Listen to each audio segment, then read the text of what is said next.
Bienvenue sur Info 83 et bonjour bien sûr, si c'est le soir, bonsoir puisque vous pouvez nous regarder quand vous le souhaitez. Nouveau rendez-vous donc controverse. Alors nouveau rendez-vous c'est quand même l'édition numéro 2, un thème d'actualité autour duquel débattent nos invités. Alors tout d'abord autour de cette table, la députée de la 6e circonscription du Var, porte-parole de La République En Marche à l'Assemblée nationale, Madame Valérie Gomez-Bassac. Bonjour Madame la députée. Bonjour. Comment allez-vous? Très bien, merci. Et Maître Laurent Chouette, avocat au barreau de Toulon. Alors, je ne sais pas si on doit le dire, vous représentez un collectif qu'on a eu l'occasion de présenter ici il y a quelques jours sur Info 83, Liberté 83. Alors, en fait, vous défendez tout simplement ceux qui ne veulent pas se soumettre à la vaccination.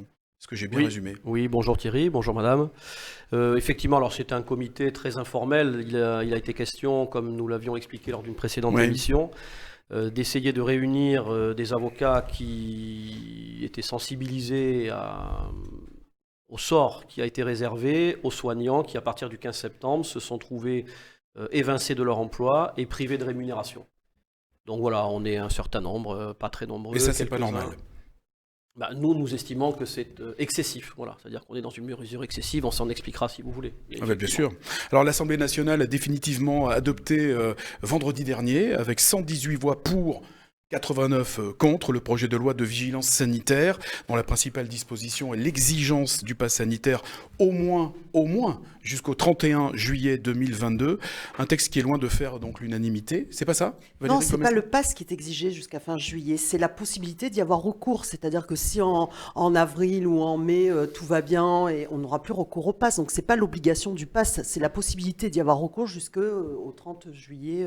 31 juillet. 31 juillet 2022. Le dernier jour du mois de juillet. J'allais y venir, Valérie Gomez-Bassac. Qu'est-ce qui fait alors justement que le gouvernement va avoir recours au pass sanitaire, qui est donc contesté par Maître Laurent Chouette et tous ceux qui font partie donc de ce collectif? Donc déjà, l'utilisation du pass est contrôlée. Il y a quand même le juge qui contrôle tout cela. Et il y a des indicateurs qui doivent être remplis, c'est-à-dire le taux d'incidence, le nombre de cas, etc., qui permet de voir si oui ou non on est dans un moment où l'épidémie se propage, ou au contraire si les indicateurs montrent que la situation est mieux et est gérable en tout cas. Pourquoi ce pass sanitaire? Eh bien pour essayer de sécuriser au maximum tout le monde, pour essayer de permettre de garder une vie à peu près normale. Alors c'est pas pourquoi le pass sanitaire, pardon de vous couper, c'est pas pourquoi le pass, pourquoi la prolongation? Puisque apparemment les chiffres repartent à la hausse de ce qu'on nous en dit. Donc le pass sanitaire n'a pas été vraiment efficace. Alors, déjà parce que c'est vrai qu'à chaque fois on est obligé de réunir l'Assemblée et que l'Assemblée ne se réunira plus à partir de fin février. Oui, c'est ça. Donc il y a aussi la volonté justement, avec toutes les échéances à venir, de permettre justement le fonctionnement du pass sanitaire si nécessaire, sans avoir la nécessité à nouveau de réunir tous les députés. Donc c'est vraiment l'impératif, c'était ça, c'était aussi d'essayer. On a un agenda parlementaire qui est plein, qui est rempli, parce que la loi de finances, parce qu'il y a d'autres mesures à prendre, etc. Et il est impossible de décaler dans le temps, ou en tout cas c'est très compliqué. Donc le gouvernement se laisse la possibilité c'est ça. Voilà, c'est ça. C'est une mauvaise nouvelle ça pour vous, Laurent Chouette? Maître Je Laurent Chouette. ne crois pas. Alors moi je veux surtout pas rentrer dans un débat qui serait un débat politique, parce que peu importe mes idées politiques. Si vous voulez, ce qui ne me paraît pas une bonne nouvelle, c'est que du point de vue de nos institutions, le Parlement, dont fait partie Madame Gomez-Bassac ici présente, c'est la voix du peuple.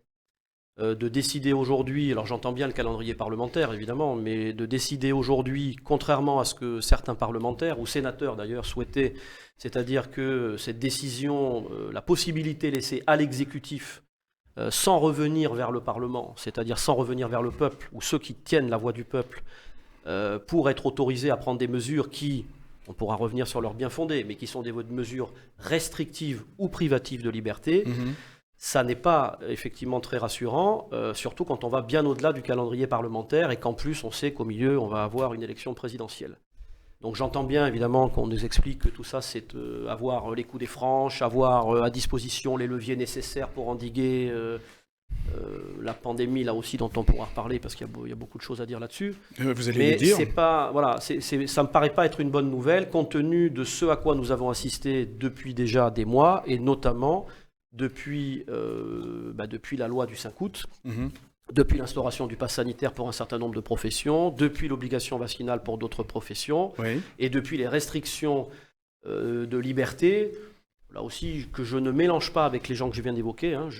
Personnellement, je n'ai pas de passe sanitaire. Alors, je peux en avoir un avec un test si je le veux, mais je ne le veux pas parce que je n'ai pas souscrit à ces obligations et je m'y refuse par conviction philosophique, hein, avant même d'être sanitaire. Mais j'allais dire, ce à quoi je me restreins aujourd'hui, ce sont des loisirs. Je ne peux plus aller au cinéma, je ne peux plus aller au restaurant.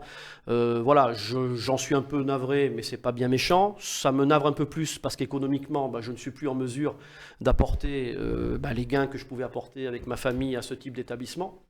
Mais on est très loin de la situation vécue par un certain nombre de nos concitoyens qui, eux, sont dans le désarroi psychologique et le désarroi économique. Voilà. Donc, voilà. On parle des soignants, mais il y a également les administratifs. On a eu justement, lorsque vous étiez venu à cette antenne, hein, notamment quelqu'un, d'ailleurs, hein, sur Info 83, sur question @info 83. Les administratifs en résidence-service, elle est soumise à l'obligation vaccinale. Pourtant, pas de soins en résidence, service senior. Donc, il n'y a pas que les personnels soignants, hein, qui sont soumis à ce pass sanitaire. Et puis ça les prive, elle le dit d'ailleurs, elle n'a plus aucun revenu. Donc ça les prive selon les établissements. En fait, c'est la conception large d'établissements de santé, si vous voulez, qui a été visée. Alors il y a quelques petites restrictions qui se font jour. On a notamment une décision qui a été intéressante et qui a été rendue par le tribunal administratif de Grenoble, le juge des référés récemment, qui a suspendu la décision, qui suspendait 2 agents hospitaliers, qui étaient des agents employés dans les cuisines, qui plus est d'un bâtiment qui était annexe à l'hôpital lui-même, mais qui étaient concernés par l'obligation vaccinale, parce que la loi, elle n'a pas distingué, si vous voulez. Donc la volonté, en tout cas des chefs d'établissement, ça a été de l'appliquer la plus largement possible. Si vous voulez intervenir... Donc le juge administratif, pour finir, a décidé provisoirement, le temps d'étudier la requête sur le fond, de suspendre l'application d'une mesure qui privait ces personnels de rémunération en expliquant qu'ils n'étaient pas en contact avec le public et qui plus est dans un bâtiment qui était annexe. Voilà, c'est une décision isolée à ma connaissance pour le moment, mais qui amène, j'allais dire, un petit bémol pour le moment. Alors tout d'abord, sur le calendrier, on n'a pas changé le fonctionnement des institutions. C'est-à-dire qu'à chaque fois qu'il y a des échéances présidentielles et législatives, les institutions s'arrêtent à une date fixée. On n'a pas changé cette date. Donc déjà à ce niveau-là, ce n'était pas un coût calculé de permettre la prolongation du pass sanitaire. On s'est collé aussi, encore une fois, à des contraintes d'agenda. Sur ce que vous disiez, oui, la loi est générale, mais elle a vocation à être générale et impersonnelle. Et en tant qu'avocat, vous le savez bien, et c'est vrai qu'il est difficile de faire du sur-mesure. Mais par contre, le juge est là pour établir un équilibre, et vous venez de le montrer, c'est-à-dire que moi, je respecte les institutions, c'est-à-dire que dès lors que c'est pas justifié parce que le bâtiment est plus loin, parce qu'il n'y a aucun contact, parce qu'il n'y a aucune proximité avec des personnes fragiles, là en l'occurrence, oui, tant mieux. Permettons à ces personnes de ne pas avoir le pass. Mais de manière globale, de manière générale, parce que la loi a cette vocation-là, il faut absolument l'imposer dès lors qu'il y a un contact possible avec des personnes, là en l'occurrence fragiles, ou dans les administrations, ou pour les militaires. Voilà, moi j'ai mon fils à Saint-Cyr, il l'a subi, mais il savait très bien qu'en allant à l'armée, il subirait beaucoup de choses. Ça en fait partie, voilà. Et lorsqu'on est dans le corps médical, ou on sait qu'on risque d'avoir une certaine contrainte. Donc est-ce qu'il y a une atteinte aux libertés individuelles? Parce que je sais que c'est la question que vous allez me poser. Oui, mais au profit d'autres libertés. Donc, c'est toujours une question d'équilibre. C'est-à-dire que moi qui suis vaccinée, alors quand je dis moi, je parle de toutes les personnes vaccinées, évidemment, qui ai mon pass sanitaire avec des enfants en bas âge qui ont des activités sportives parce que je leur ai laissé le choix, ils ont fait ce choix-là de se faire vacciner pour vivre aussi normalement leurs différentes activités. Je trouve qu'il y a un équilibre à faire entre la liberté de ces personnes qui se prêtent au jeu de la vaccination, au jeu du pass en tout cas, et puis les autres qui font un autre choix. Et bon, comme vous le disiez, vous avez fait le choix de ne pas vous faire vacciner. Alors par contre, moi je respecte la liberté de chacun. Autant je trouve que ça aurait peut-être été plus simple de rendre la vaccination obligatoire, autant dès lors qu'elle ne l'est pas, si elle ne l'est pas, justement, c'est pour avoir le choix. Maintenant, il y a aussi le choix de pouvoir se faire tester. Donc oui, c'est un peu contraignant, mais c'est pas non plus... C'est plus efficace en tout cas. Pendant des mois, mais bien sûr, tout à fait. Je ne fais pas dire. Pourquoi pas? Et voilà, donc dans ce cas-là, il n'y a pas d'atteinte, on peut continuer à aller au cinéma, au restaurant. On a prolongé de 48 heures, on est passé à 72 heures de validité du passe. Donc, il y a quand même moyen de vivre à peu près normalement. Maintenant, on est dans une situation qui n'est pas normale. Genre, on est dans une crise sanitaire. Et vous savez, bon, moi, je suis politique, donc forcément, on va me dire, oui, mais elle défend la politique du gouvernement. Oui, je la C'est défends. un peu normal. Mais oui, mais je la défends pas toujours. Ça arrive que je sois pas d'accord avec ma propre majorité sur des points. Bon, là, en l'occurrence, c'est quelque chose que je défends. Là, vous êtes d'accord. Et oui, et d'autant plus, et je vous l'avais dit en off la dernière fois que nous étions vus, j'étais sortie de l'hôpital de Brignoles. Je ne sais pas si vous vous souvenez. Je m'en souviens. Où on parlait d'autres sujets, problèmes de recrutement, etc. Ça n'avait rien à voir avec la crise sanitaire. Et puis, je demande comme ça au docteur de l'hôpital. Je lui dis, ça va, c'est bien passé la 4e vague. Je ne suis pas venue vous voir pendant la 4e vague. Il m'a dit, ah non, mais ça a été une catastrophe. Ça a été une catastrophe. C'est-à-dire qu'il y a eu un nombre de morts qui était l'équivalent de ce qu'il y a normalement sur l'année sur ce secteur-là. Nombre de morts sur Covid. Et je vous demande d'appeler le docteur en question si vous ne me croyez pas. 100% de non-vaccinés. Donc, il y a un moment où on ne peut pas me dire qu'il n'y a rien, quoi. C'est pas possible. Alors, ça, on l'entend moins quand même. Moi, je sens moins l'agressivité qu'il y avait il y a un an. Il y a quand même... les personnes comprennent que ça va dans le bon sens. Maintenant, voilà. Après, encore une fois, c'est une question d'équilibre de liberté. De la même façon, quand les antipasses descendent dans la rue pour manifester, eh bien, ils touchent à la liberté du commerce et de l'industrie. Mais ils ont une liberté qui est celle de manifester. Donc, il faut respecter les libertés de chacun. Alors, vous mettez le doigt, Madame la députée, sur un point qui me paraît absolument... 2 points fondamentaux. Le premier sur lequel je ne vais pas discuter parce que nous n'avons compétence ni vous ni moi, mais dont tout découle, c'est, vous avez parlé de situation anormale. C'est ce que l'OMS a appelé la pandémie. On sait que cette définition, elle a changé depuis une quinzaine d'années. Autrefois, la pandémie, c'est quelque chose qui touchait non seulement le monde entier, mais avec un nombre de malades et un nombre de morts particulièrement important. Ces 2 derniers critères ont été retirés de la définition de l'OMS. Aujourd'hui, la pandémie, j'allais dire une pandémie, vous pouvez avoir une pandémie de grippe. Alors, je ne veux pas faire de mauvais parallèles, il y a eu suffisamment de procès, ce n'est pas du tout l'objectif. Mais simplement pour parler d'une maladie que tout le monde connaît, qui se répand chaque année puisqu'elle est saisonnière. Donc déjà, ça c'est une première problématique, c'est qu'on est demeuré depuis mars 2020, période à laquelle, je le dis ici, on a tous été saisis en se demandant ce qui se passait, en se demandant à quelle sauce on allait être mangé, en se demandant ce qu'était ce virus, sa gravité, qui il allait pouvoir toucher. Et comme tout le monde, nous on a fermé notre cabinet, on est resté chez nous, on est allé pourvoir aux besoins essentiels, ça s'est arrêté là. La difficulté, c'est qu'une fois qu'on est sorti de cette première phase de sidération, et qui peut se comprendre, et je ferai de procès d'intention à personne, même si on peut toujours discuter à l'infini, c'est la suite qui a posé problème. C'est-à-dire qu'on a repris une vie normale, et puis on a vu qu'au final ça revenait, et puis comme je l'ai lu dans je ne sais plus quel titre de journaux, est-ce que ça cessera un jour? C'est-à-dire est-ce qu'on va s'arrêter? C'est-à-dire combien de temps tout ça va-t-il durer? La vraie difficulté, qui n'est pas remise en cause, et ça pour en revenir au juge auquel vous faisiez allusion tout à l'heure par rapport à la décision de Grenoble, là je vais monter beaucoup plus haut, c'est-à-dire sur les gardiens, ce qui pour moi sont les gardiens du temple de nos libertés, il n'y a pas eu à un quelconque moment de remise en cause, pardon, je ne vais pas dire remise en cause, parce que ce serait tendancieux, de questionnement de ces très hauts magistrats sur l'état d'urgence. Moi, je fais souvent, quand j'en discute, ça donne lieu parfois à des discussions assez difficiles avec les gens qui ne partagent pas ma sensibilité sur le sujet. Je leur dis souvent une chose, pour reprendre une phrase chère à celui qui va s'exprimer ce soir, est-ce qu'on est en guerre? Je dis souvent, est-ce que tu as l'impression que nous sommes en guerre?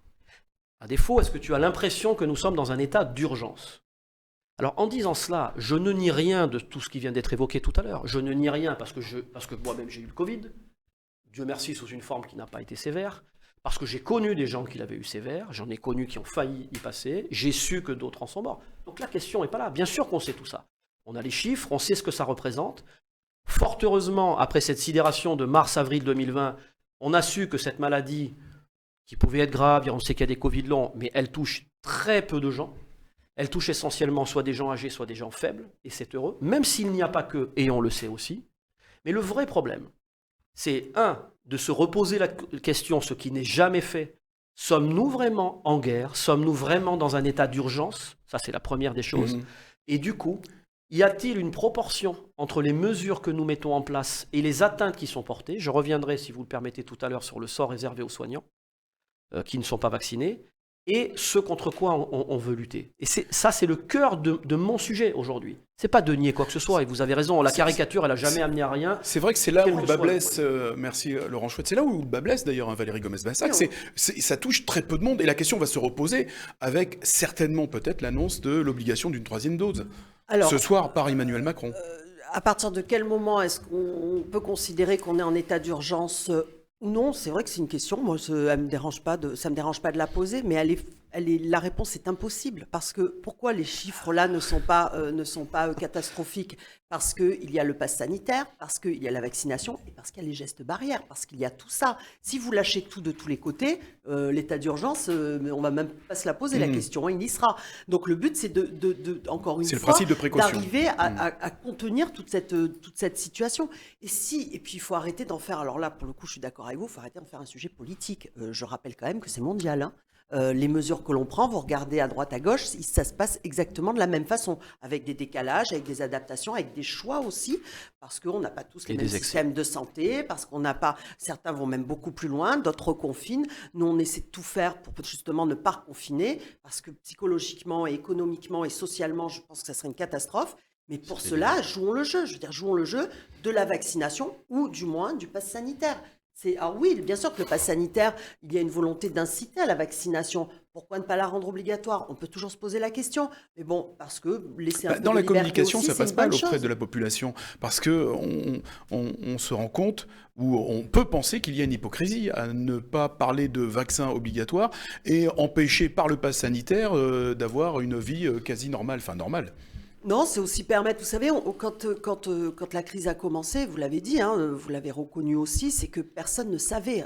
Et encore une fois, dans tous les États, je n'ai pas envie d'en faire un sujet dans tous les États. Donc on a tout fermé pour que tout le monde prenne conscience de ce qui se passait et surtout permettre au corps médical, parce qu'il y a cette progression-là aussi. C'est-à-dire que pour voir les docteurs tout le temps, ils me disent maintenant, on sait un peu mieux la gérer, la maladie. Mais encore, tout dépend du variant, parce que vous n'avez pas du tout les mêmes symptômes en fonction du variant. Je ne suis pas docteur, je répète ce qu'on me dit et ce que les docteurs constatent vraiment sur place. Ça me semble essentiel.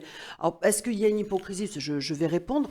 Encore une fois, je pense pas. Je pense qu'à terme, un jour, bien sûr, qu'il sera obligatoire, il rentrera dans la liste des vaccins obligatoires, parce que je pense que le Covid ne disparaîtra pas.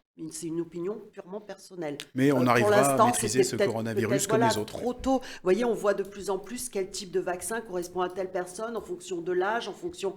laissons le temps au temps, quoi. Je pense que c'est bien. Pas besoin de rendre obligatoire. Puis les mêmes qui me disent qu'il faudrait rendre obligatoire, demain, ils vont redescendre dans la rue. Donc, il y a un moment où...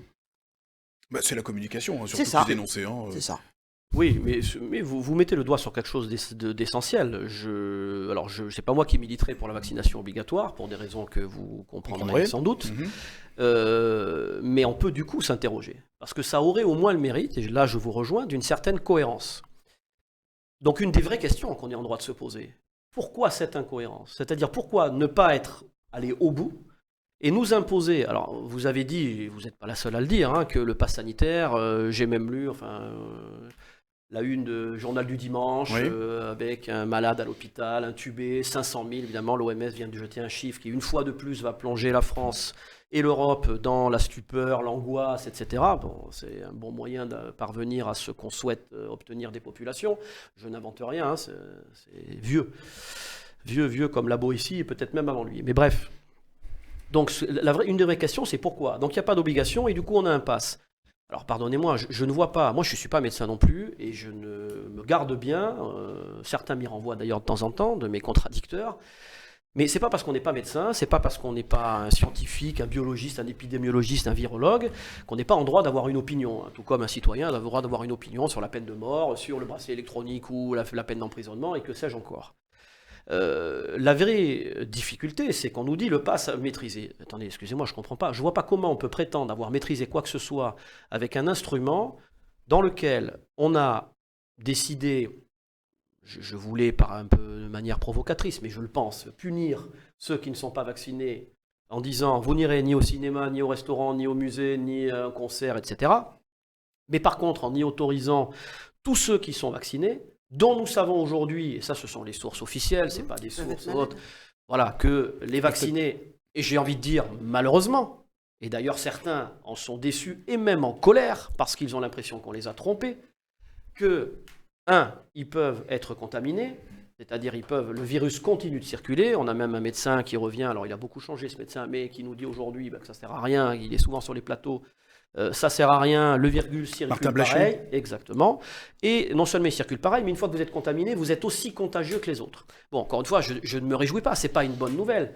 Mais comment peut-on prétendre, parce que ça fait des semaines que la communauté internationale le dit, il y en a quelques-uns qui essaient encore de minimiser, mais il y a un consensus, comment on peut prétendre qu'on va limiter la propagation d'une épidémie alors qu'aujourd'hui, dans les lieux qui nous sont interdits, ceux qui n'ont pas de passe, le virus va se propager par les vaccinés, c'est-à-dire ceux qui sont vaccinés, qui vont attraper le virus et qui ne sont pas contrôlés, puisque la question a été posée il y a des semaines de ça au gouvernement en disant « mais est-ce que vous allez interdire le pass dès lors que quelqu'un, parce qu'il il sent des symptômes, va être déclaré positif ?» Eh bien la réponse a été non.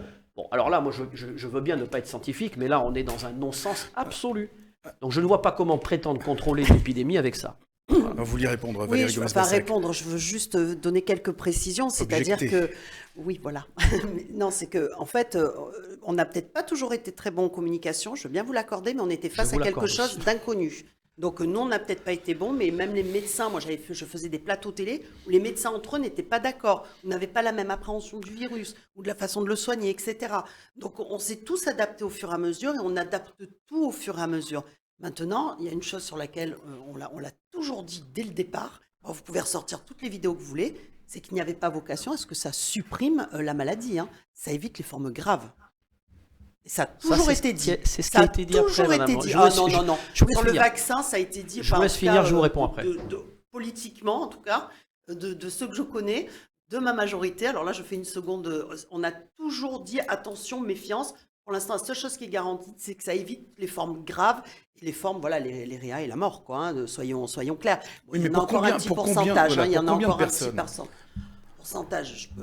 Il est faible ce pourcentage. Alors bien sûr, on est avec les familles qui ont perdu des proches dans ce virus, mais encore une fois, ça concerne combien de... Nationalement, sincèrement, je ne pourrais pas vous répondre. Moi, je peux vous répondre qu'au niveau de ma circonscription, parce qu'ils me donnent les chiffres, donc je le sais. Et je peux encore vous dire que sur la 4e vague, 100% de RIA, c'était des non-vaccinés. Donc il y en avait 180... pardon, non. Il y a 100% de RIA non-vaccinés. Moi, je ne veux pas aller sur les chiffres. Encore une fois, je ne veux pas aller... Au niveau national, on n'a pas les retours encore de toute façon. Parce que les chiffres que vous donnez, d'après ce que j'ai pu voir, et je mets ça sous contrôle, je n'aime pas parler de ce dont je ne suis pas sûr.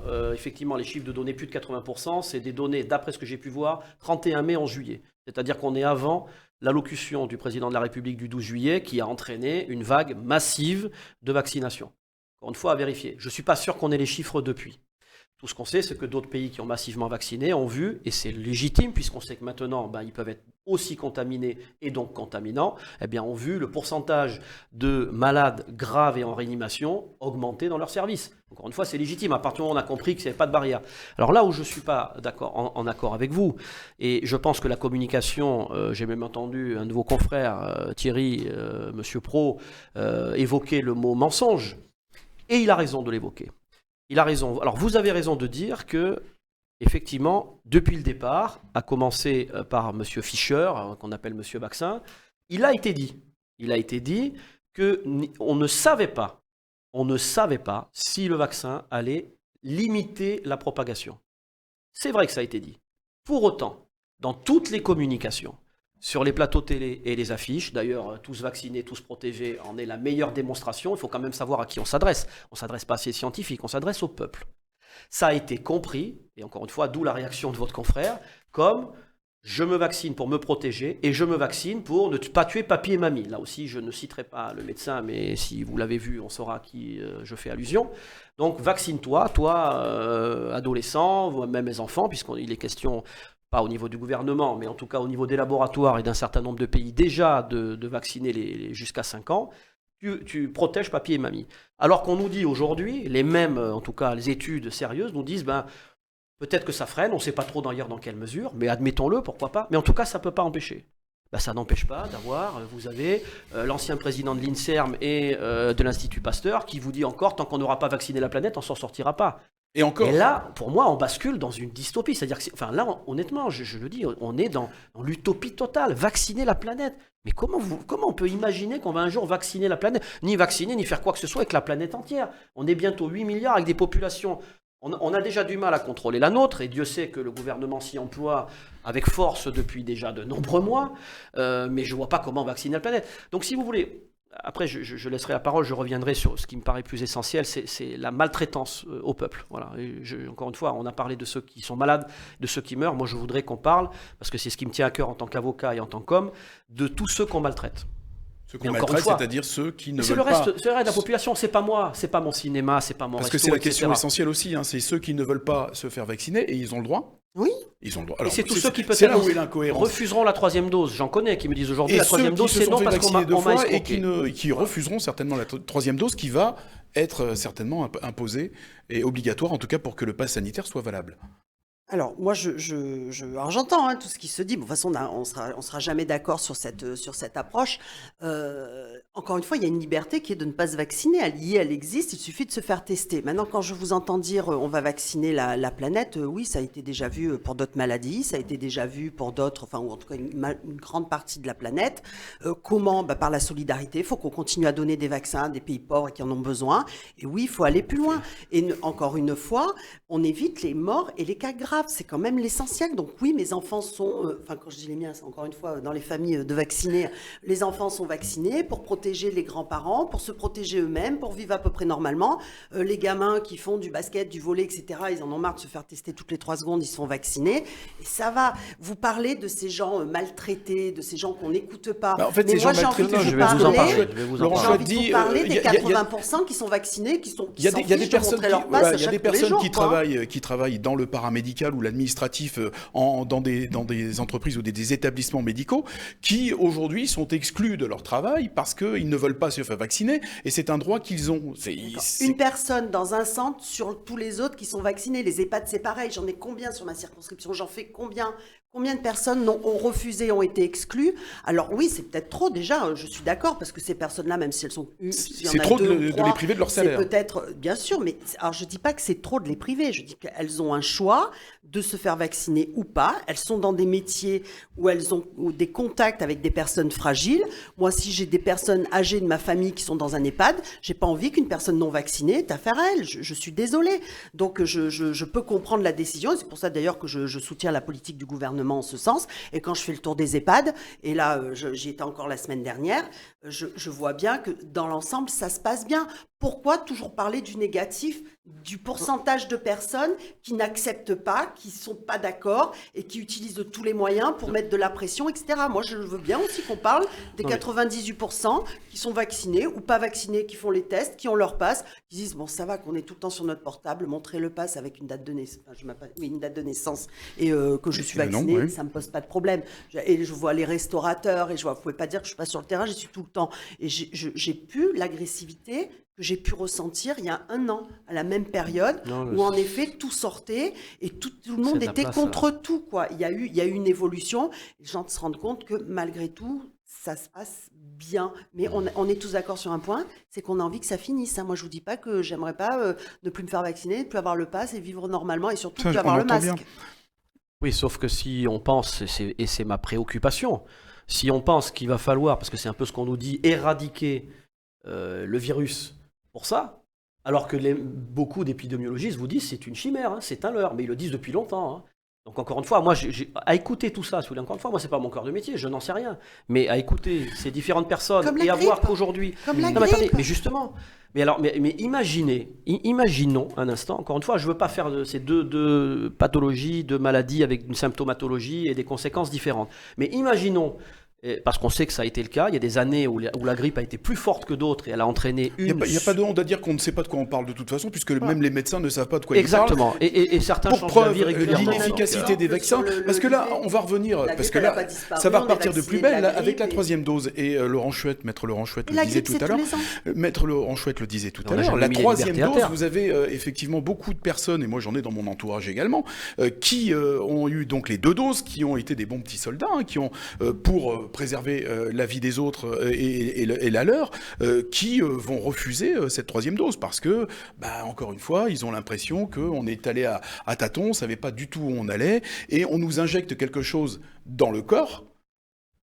Et on c'est ne sait encore pas, un stade expérimental, voilà, il faut le rappeler aussi. La méthode, elle existe depuis 50 Non, ans. non, donc, mais arrêtez, non, c'est pas la méthode. Mais on n'est Vous pas savez médecin, très bien. ni vous ni moi. Moi, j'ai toujours fait Alors, confiance il à fallait- nos On est médecins, en nos phase chercheurs. expérimentale ou non, madame J'ai toujours fait Gomez confiance Bassa à nos Est-ce médecins. qu'on est en phase expérimentale Non, je suis ou pas désolée. Ah sur bon le Vous êtes comme vaccin. Monsieur Véran, Attendez, alors vous niez. C'est ce que dit Pfizer. Pfizer vous a reconnu, c'est mai 2023, la fin de la phase 3 d'expérimentation. Sur le fait de dans le pouvoir monde. supprimer le virus, sur le fait de pouvoir annihiler complètement le virus sur le territoire, là oui, le vaccin va encore, s'améliorer pour essayer de soigner toutes les formes et pour espérer de le faire disparaître. Maintenant, moi, j'ai toujours fait confiance en mes médecins, en mes chercheurs, et donc je souhaite continuer en ce sens. Et encore une fois, même si on n'est pas médecin, on peut faire des comparaisons. Ça n'embête personne de se faire vacciner dès lors qu'on a l'âge, tous les ans, pour la grippe. Si je peux pas le dire, je veux dire, sinon ça sert à rien que je sois là, quoi. Il faut absolument que je puisse le dire. Mais c'est quand même, on a une responsabilité collective. Moi, je prendrai pas la responsabilité collective de dire sur ce plateau, ok, vous faites plus vacciner, vous faites plus les gestes barrières, pas de passe, allez-y. Pourquoi pas de passe et pourquoi les gestes barrières? Attendez, vous savez, dans les restaurants, j'ai eu l'occasion d'y aller. Donc je suis désolée, je ne prendrai pas cette responsabilité-là parce que il en va des citoyens, il en va de la vie de tous. Et encore une fois, regardons ce qui se passe ailleurs. C'est pas un choix politique français, c'est un choix sanitaire, européen et international. Donc avec des adaptations, certes, mais arrêtons de dire c'est le gouvernement, c'est Véran, c'est Macron, c'est... Oui, c'est non, je dis qu'il tout faut le pas monde, nier je suis des choses désolée. qui sont dites par Pfizer, reprises dans le monde. On est quand même, que vous le vouliez ou non, sur une injection d'un nouveau type, alors avec un procédé, l'ARN, évidemment, c'est ancien, mais il n'y a jamais eu aucune vaccination, même si certains ne veulent pas qu'on emploie ce terme, sous cette forme-là, et on est sous une phase expérimentale qui se terminera dans 1 an et demi sur ce produit-là qui est le plus largement diffusé. Ça, c'est un fait. Après, on peut tester en attendant, et puis c'est vous un le fait. ferez dans 1 an et demi. Voilà. Laissons chacun faire ce qu'il veut. Encore une fois, moi, je vous oblige pas à vous faire vacciner. Non, mais après, reconnaissez... Je dis simplement, n'ayons pas un discours qui pour satisfaire certaines personnes, en disant non, c'est pas grave. Attendez, l'antipass, ça gêne tout le monde est tracé, surtout sur les réseaux sociaux, les mêmes, ils s'identifient partout, et ils râlent pour un antipass. Genre, oui, j'ai du mal avec ça. On ne doit pas fréquenter les mêmes lieux, les mêmes établissements, puisque vous êtes sur le terrain, je n'en doute pas, parce que, croyez-moi, alors évidemment, les restaurants, je n'ai pas pu les fréquenter, mais j'ai pu discuter avec quelques restaurateurs. Il y a énormément, croyez-le ou non, de désarroi déjà dans la population générale. Dans la population, je sais qu'il y a des problèmes d'ailleurs de recrutement dans la restauration parce que eux, ils ont été touchés par le pass sanitaire. Eux, ils ont un pass sanitaire obligatoire. Imaginez-vous aller travailler en étant obligé tous les 3 jours de vous mettre un coton dans le nez, voilà, pour vérifier. Moi, je veux bien qu'on me dise c'est rien. C'est quand même quelque chose qui n'est pas anodin. On sait que même une autorité médicale avait estimé que ça n'était pas sans risque. Parce que ça n'est pas sans risque, c'est un geste médical, c'est une ancienne porte-parole du gouvernement qui avait bien su nous le rappeler, c'est un geste médical, ça c'est la première chose. Et encore, donc il y a bien une restriction, vous ne pouvez plus travailler si vous n'avez pas de passe. Et pour revenir un instant sur vraiment le cœur du sujet, parce qu'au final c'est ça qui me préoccupe, si vous voulez, c'est cette disproportion entre ce contre quoi on lutte, et là je peux tout entendre parce qu'on peut discuter, je n'ai pas de vérité absolue à livrer en disant il aurait fallu ci, il aurait fallu ça. Encore une fois, ce que doit faire l'exécutif, c'est comme un chef de guerre, puisqu'on en a un à la tête du gouvernement, il n'a jamais cessé d'être chef de guerre, puisqu'on n'est jamais sorti de cet état d'urgence sanitaire. En même temps, c'est le chef d'état-major des armées. Voilà, et accessoirement, c'est le chef d'état-major des armées. Alors l'armée aujourd'hui, je ne sais pas qui c'est le citoyen qui devient l'armée, parce que c'est lui qui contrôle son prochain. Enfin, c'est comme ça. Mais ce que je veux dire, c'est qu'on a une véritable disproportion, et pour en arriver aux soignants, et parmi ceux qui font le choix, sauf qu'eux ne l'ont pas, de ne pas se souscrire à cette expérimentation, à cette injection expérimentale, parce qu'on le veuille ou non, c'est quand même ça, c'est-à-dire de s'appliquer à eux-mêmes un principe de précaution qu'on sait nous brandir à d'autres occasions, mais qui là n'est pas brandi, pour lutter contre quoi, vous l'avez rappelé tout à l'heure Thierry, c'est quand même extrêmement faible. Mais et j'en termine par là, ce sur quoi je veux insister, c'est que même si on admet, vous avez dit tout à l'heure, la loi, elle s'applique à tous de façon impersonnelle. C'est le propre de la loi. Même si on admet le principe de cette vaccination obligatoire, la sanction qui est appliquée, parce que ça en est bien une, je vous citerai une décision intéressante du théâtre Grenoble. le Théâtre Grenoble, le 10 octobre, sur le recours d'une infirmière, avec l'aide de son conseil, qui en appelait aux principes fondamentaux du droit, et d'ailleurs qui avait déposé ce qu'on appelle une question prioritaire de constitutionnalité, c'est-à-dire savoir si le texte, savoir si le texte est, si vous voulez, est en adéquation avec nos principes fondamentaux, le droit de l'homme, la Constitution française, etc. Eh bien, le tribunal lui a répondu, et je comprends à travers le texte, lui a dit, mais il n'est pas question de vérifier la conformité à nos grands principes fondamentaux, c'est-à-dire à nos grandes libertés, dès lors que la mesure prévue par la loi du 5 août, c'est une mesure administrative, sanitaire. Ça n'est pas une sanction disciplinaire. Donc aujourd'hui, on prive quelqu'un de son travail parce qu'il est en faute, c'est-à-dire qu'il n'a pas souscrit à une obligation. Admettons l'obligation. On le prive de son travail, on le prive de rémunération, c'est-à-dire qu'on le met dans une mort sociale, économique et psychologique, parce que croyez-moi, des gens sont au bord du pire. Ça ne s'est jamais vu dans le droit français. Pourquoi, vous le savez, madame, puisque vous avez été avocat. Pourquoi, Valérie Gomez-Bassac, ne rend-on pas le vaccin obligatoire ? Déjà, on ne le met pas, il fait le choix de se mettre, parce qu'il utilise sa liberté de ne pas aller vers la vaccination. Il a le droit. Oui, voilà. C'est son choix. Mais c'est pas nous qui le mettons. Alors pourquoi ne pas pas obligatoire, Valérie Gomez-Bassac ? Ça réglerait tous les problèmes. Parce que, Maître Laurent Chouette, le vaccin est obligatoire, qu'est-ce que vous faites ? Vous faites vacciner. Je ne suis pas sûr. Bah voilà, donc ça ne changera rien. Parce on va encore avoir des levées de boucliers parce qu'en effet, certains n'ont pas envie. Mais on ne va jamais en sortir. Je respecte encore même la troisième dose, déjà, ça va être je pense qu'on y viendra au bout d'un moment. Je le pense, j'en suis quasiment certaine. Quand, après le 31 juillet ? Comme ça a été le cas pour d'autres vaccins. C'est-à-dire qu'au bout d'un moment, on y viendra quand on aura la certitude que ça permet d'éradiquer. Si Emmanuel Macron est réélu, ça sera la première mesure qu'il prendra. Non, vous ne pourrez jamais dire ça. Et s'il n'est pas réélu parce qu'il ne veut pas prendre la décision de rendre le vaccin obligatoire ? Les prochains, ils feront bien ce qu'ils veulent.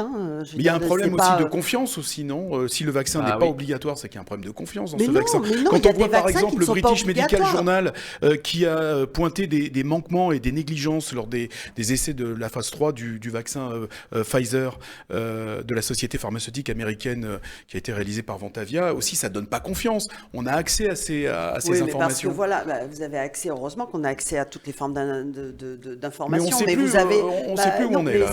C'est pour tous les sujets, c'est pareil. Rappelez-vous, sur d'autres sujets, c'était la même chose. C'est-à-dire qu'on lit blanc, on lit noir, on lit tout. Ce qu'il faut faire, c'est confiance à son médecin traitant. Le médecin traitant, il vous connaît. Il sait si oui ou non vous avez des soucis de santé, si oui ou non il vous faut du Pfizer, du Moderna, etc. Je ne vais pas rentrer sur une ligne que vous me sortez d'un journal de je ne sais où. British Medical Journal. Non, mais je crois en la sincérité du journal. C'est peu importe. Mais quand vous voyez que, encore une fois, que certains ne sont pas d'accord entre eux, je ne vais pas, moi, adopter des principes généraux. Je dis simplement qu'il y a une épidémie, qu'il faut qu'on y passe. On arrive au bout de cette épidémie, ça va prendre du temps, ça va être long, il faut protéger nos anciens, il faut protéger les personnes fragiles et il faut essayer de continuer à vivre normalement et pour cela, la vaccination en est une possibilité. En attendant, il y a des décisions qui sont prises, donc en l'occurrence, voilà, c'est ça, inédit, qui privent de liberté certains des concitoyens qui ne veulent pas, qui usent leur droit de... Parce que vous êtes sur un système d'équilibre, c'est-à-dire que la personne âgée qui est dans son EHPAD, elle a peut-être pas envie de voir quelqu'un qui n'est pas vacciné s'approcher. Vous savez combien de morts il y a eu dans les EHPAD ? Vous savez combien vous savez les vagues qu'il y a eu ? Je veux dire, alors moi, la priorité, elle est là. Je suis désolée. Entre la personne qui fait le choix que je respecte, je l'aurais dit à chaque phrase, de ne pas se faire vacciner ou peut-être de faire un autre choix de vie aussi, un autre choix professionnel, et les personnes qui sont dans les EHPAD, qui sont dans des postures fragiles et difficiles, eh bien oui, non, ça ne me choque pas. Je reconnais que votre position, elle est pas évidente. Hein. Mais moi je l'assume en plus. Mais je l'assume en tant que Valérie Gomez-Bassac, c'est-à-dire c'est même pas députée qui défend la majorité. Oui, on en a discuté à plusieurs reprises en off. Allez voir les directeurs d'EHPAD, allez les voir, mais vraiment, demandez-leur de venir à vos émissions. Madame la députée, nous on ne vit pas en EHPAD, nos enfants ne vivent pas en EHPAD. Nos enfants vivent jour après jour. On les a libérés, si ma mémoire est bonne, je crois qu'ils ont eu le droit. Personnel qui se fait pas payer. Moi je parle de celui-là. Après on peut changer, je suis d'accord. Il y a ça, parce que ça, c'est la situation les plus dramatiques aujourd'hui. Mais il y a des drames sociaux partout. Le nombre, les restaurateurs que j'ai rencontrés, alors je ne prétends pas que ça représente tous, mais croyez-moi que pour beaucoup, c'est 30 ou 40% de baisse de chiffres dans la région depuis le mois de juillet. C'est eux qui me le disent. Je ne suis pas allé vérifier leur comptabilité. Donc, je veux dire, on a des drames partout. Je ne parle même pas de nos enfants. Je lisais l'autre jour une épidémiologiste qui, alors elle aussi, elle tourne en boucle sur les médias, venir nous expliquer que c'est très bien de remettre le masque à l'école. Enfin, là encore aussi, il n'y a aucune étude de consensus là-dessus. Aucune étude sur le masque. Aucune. Je ne parle pas des gens... Je ne parle pas de ceux qui sont malades. On a toujours, quand vous êtes avec les symptômes. Je parle de mettre le masque en général. Nos enfants... Et je veux dire, en primaire, moi j'ai plus d'enfants en primaire, mais heureusement, sincèrement, sinon je pense que je serais animé d'une profonde colère. On ne se rend pas compte, je pense, vous parliez de l'équilibre, mais c'est le cœur du problème. On n'y est pas dans l'équilibre. On maltraite à des degrés divers. Alors ceux qui aujourd'hui sont privés de tout, évidemment c'est le degré ultime, mais il y a nos enfants, il y a tout des tas de secteurs économiques, il y a l'angoisse de la population, les 500 000 morts qu'on nous annonce. On maltraite une population entière.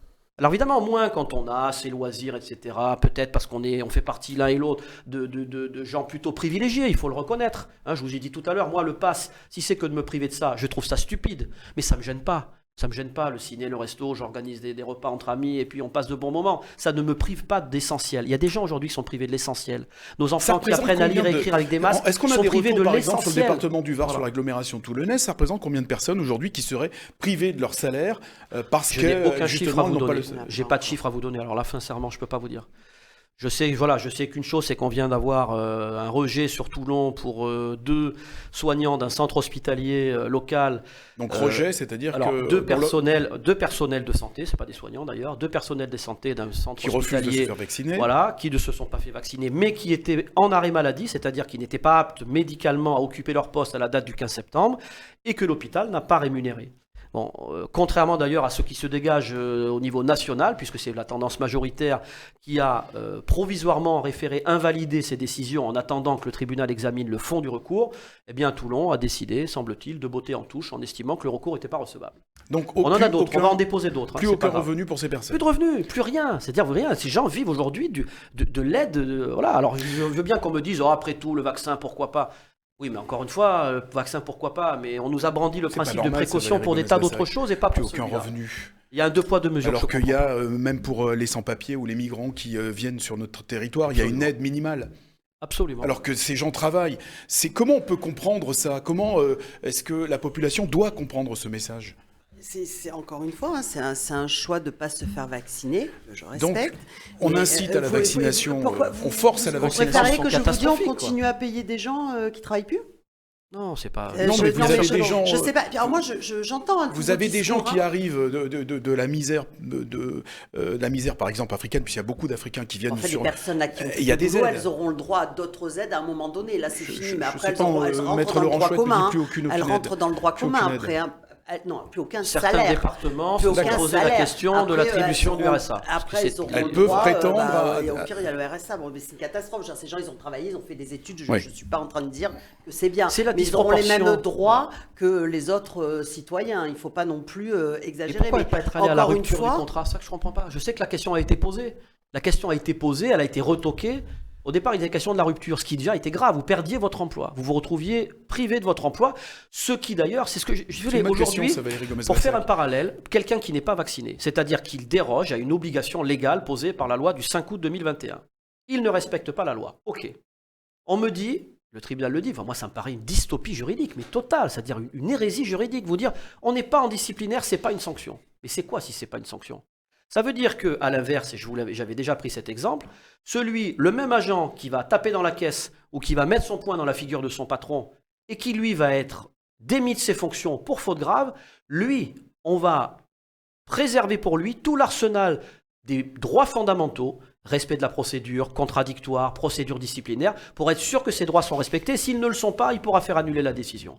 Donc on va mieux traiter quelqu'un qui va taper dans la caisse ou qui va taper son patron que quelqu'un qui n'aura pas respecté une obligation imposée par la loi, très bien, j'en discute même pas, mais on va dire pour des raisons sanitaires, là encore on en revient à cette histoire d'état d'urgence, et on nous prétend qu'on n'est pas dans une sanction disciplinaire. La personne est considérée comme un criminel. Non, je ne veux pas caricaturer, Thierry. Non. En fait, on considère qu'il y a un non-respect d'une obligation essentielle du contrat de par le non-respect. Mais ce non-respect, c'est pas une sanction légale. C'est pas une sanction. C'est-à-dire que là, les choses ne sont plus ce qu'elles sont. Elles sont ce qu'on a envie qu'elles soient. C'est-à-dire qu'on renomme les choses pour dire c'est pas une procédure disciplinaire, c'est pas une sanction, donc on n'a pas à respecter les principes.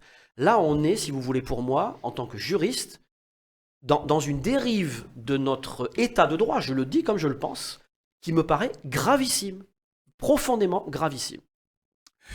On va arriver au terme de cette émission, de ce numéro de controverse. Est-ce que, justement, va-t-on aller vers la demande, Valérie Gomez-Bassac, du pass sanitaire pour les élections en avril 2022 ? Sincèrement, j'en ai aucune idée. Je souhaite peut encore une favoriser fois... ipso facto le vote par correspondance, critiqué et considéré comme certains comme un vecteur de fraude, par tout d'abord, j'espère vu ce qui s'est passé aux États-Unis. J'aimerais vous dire qu'on n'aura plus besoin du pass sanitaire, mais j'en doute. Donc, nous verrons bien à ce moment-là. Je ne peux pas, moi, vous dire est-ce qu'on va le demander, le permettre.